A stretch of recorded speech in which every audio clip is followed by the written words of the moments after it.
I have to ask. No, you don't. Does Seth Rollins have the first and second greatest cash-ins of all time? Yeah. I think Mania so too. and SummerSlam. How do you compete with it? Dolph is great. And that's what people were fighting back about. But I'm like, fam, he did them on the two biggest stages and did them completely different. Completely different. Yeah, that is a very good point. He didn't just do them identical, but yeah, and Dolph is, I think, great because I think people really love the Dolph one because of what it kind of meant at the time. At the time, Dolph was, to a degree, the Daniel Bryan before Bryan. Yeah, yeah. Get what I mean? No, they're not the same, blah, blah, blah. I just mean the popularity, the support that Dolph would get was we want this guy. Yeah, the organic kind of, Yeah, yeah.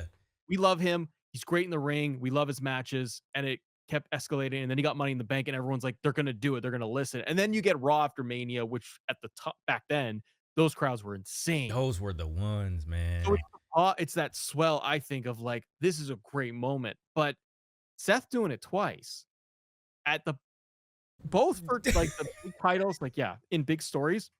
And in the top two, because I'm pretty sure we all say the way that it works is WrestleMania, SummerSlam, the Royal Rumble, then Survivor Series. That is the order.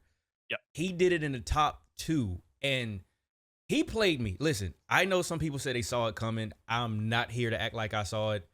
I thought Seth was done because he has a history of injuries. Every time I'm scarred by Seth Rollins now because if somebody does the sunset flip, Yeah. I automatically think their knee is gone. You're done. I know. And I so know. when he did that, and I'm like, usually the worst ones are the ones where you kind of like you tweak something, but it didn't look like you tweaked anything. And I was like, oh, he might be fried. And then Yeah. they got him up and he did the finish, and then they got out real quick. Then they showed like all of the I saw people were posting on Instagram like Seth cursing, being helped away from the ring, and he got to give the man a slammy for that because he played the hell out of me. Yeah. I thought he was legitimately injured, and then when he came out and at SummerSlam, I was like, oh, it's just a reminder. It's just a reminder. Yeah. Then that fool stopped. The Oh my god, That was the crushes? Yeah, man. It's bro, amazing. Like, I think it's gonna be one of those things when Seth finally retires or does like a Triple H retire, like where he's around, he does like 1, 2 matches a year, he does his Mania, and then he quietly retires. yeah, When that eventually comes, I think people will look back and go, "That dude did a lot." And bro, maybe people don't always recognize because he's never been positioned as Rock, as Austin, as Cody, Cena, Roman, Roman. He's never been that. yeah. He's Bret Hart. He's there. He's constant. He's champion. He's great, but never being Roman. If you made it this far into the video, I just want to say thank you. If you're interested in more wrestling content that you can't see on YouTube, like watch-alongs with video, check out the Patreon in the description. Like, subscribe, and comment if you're feeling oozy. And also, quick thanks to our patrons. And now, back to the video. Yeah, Where and this poster guy. So I think when we look back, we'll look at those cash-ins and you're like, he faked the whole injury for and 3 weeks. yeah. 3 And weeks. when he didn't go quiet, right? He goes on podcasts, he talks about it. He just kept going with it. So I wonder if that's where WWE is finding a new way, and I wonder if Yes. it'll ever backfire, but a new way to keep intrigue with fans. We're gonna get storylines, regular stories on TV, but to get when they're like, we need people to start talking. We want to get people really guessing. And is this real or is it fake? And I Like, think they're starting to figure that out right now for the modern fans of, dude, everything's filmed and reacted to instantaneously, like they did with Kevin Owens, Cody, the bus beat down.